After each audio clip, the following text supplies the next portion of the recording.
Hello, my name is James Hundon, born and raised here in San Francisco and Bayview. Have touched every part of San Francisco, and Bayview is my home. My family was from Oklahoma, Guthrie, Oklahoma, and Texas. They moved here very early. As I said, I was born and raised here. But my aunt is the one that ended up moving out here to Navy Road when I was a kid. And that's how I ended up spending a lot of time with my aunt. Although I was with Mom, but Aunt and I had a special bond and special relationship. So I hung out with my aunt a lot. So I remember when Hunters Point up there on Navy Road, it was all dirt roads. And yeah, it was a very interesting time as a kid growing up. The neighborhood used to smell quite bad because we had a slaughterhouse out here right down on Evans and 3rd Street. And it was a very interesting time, but it was also a wonderful time at the same time. Growing up here in the Bayview was a very fun time, especially coming up as a child, especially when I got into high school and started doing a lot of car racing here. It was very, very well known that we had a Friday night at Tic Tock's, which is right here on 3rd Street where the old McDonald's is right now.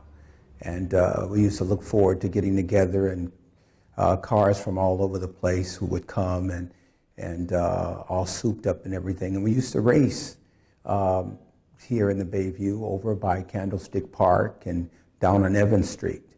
And that was a very fun time. I light up every time I think about that.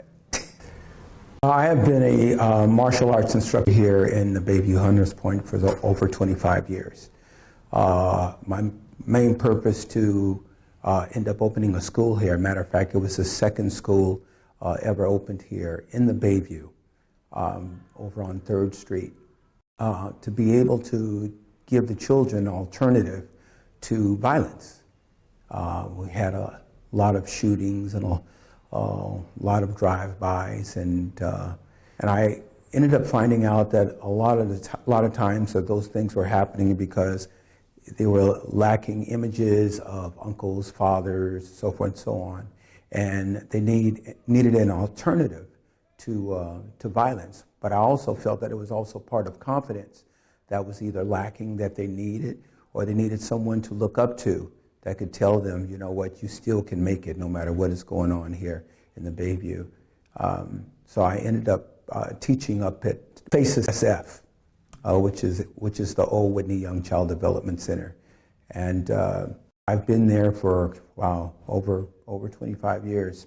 It's fun, but at the same time, it also, being a black male and being an example for the little black males to be able to have someone to talk to, because you start finding out after a while that there's no one there. There's no one there for them for whatever reason.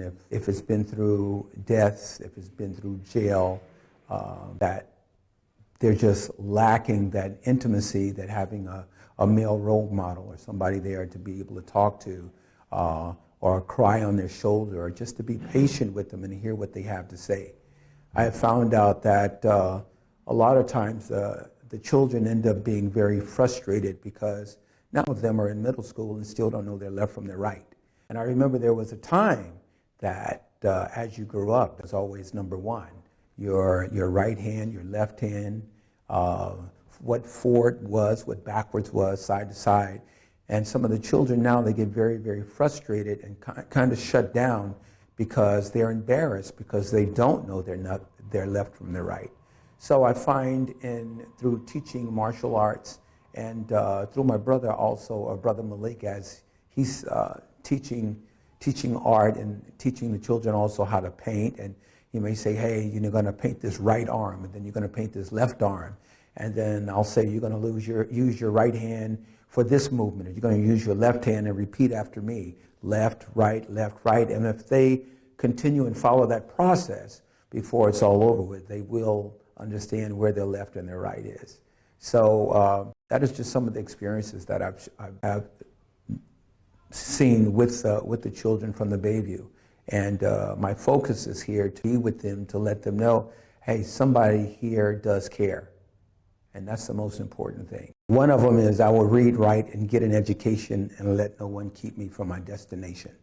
I will strive to be my best each and every day and overcome any obstacles that get in my way. I am disciplined, obedient, respectful, and kind. I would develop my body as well as my mind. And so we recite these after every class. That vision would be put more money into the Bayview, like you have put in the downtown areas of San Francisco and some of the other areas that when you are like Fillmore, for instance. Fillmore is no longer the Fillmore that I knew and grew up with. They've spent a lot of money in the Fillmore, and you really don't know it anymore. And I think if they spend some of that money out here and show the people that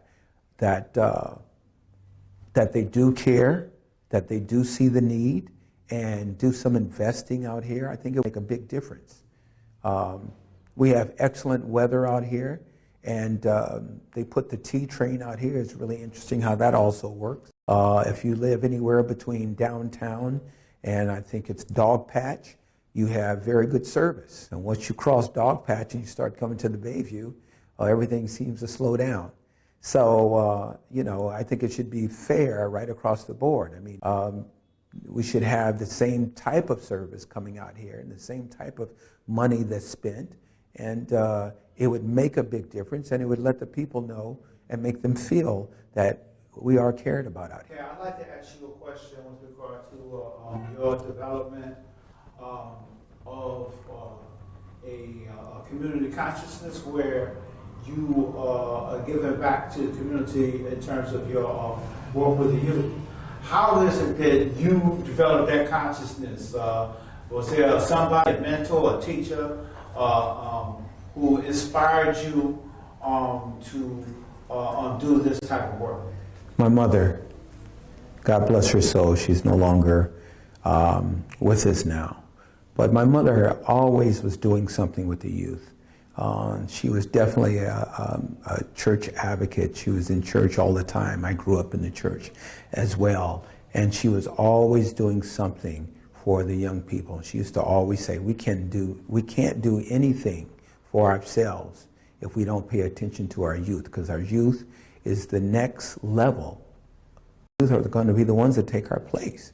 And if we don't spend that time with the discipline and the common courtesies and teach them and show them, then, you know, we're looking for a downhill spill. Mom passed in 2012. And it's just amazing how when you start looking at your loved ones and they start to pass, and you start looking at yourself and go like, wow, I'm senior now, you know. But at the same time, you end up remembering in depth a lot of the things that you grew up with and remembering from your parents, your mom, your dad, so forth. So I would say, if anything, that was my motivator and still is my motivator. Don't give up on the Bayview. Invest in the Bayview. You'll be surprised. This is like a gold mine here. Don't run the people out of the Bayview. Support them. Show them that you care. You'd be surprised what you may get in return.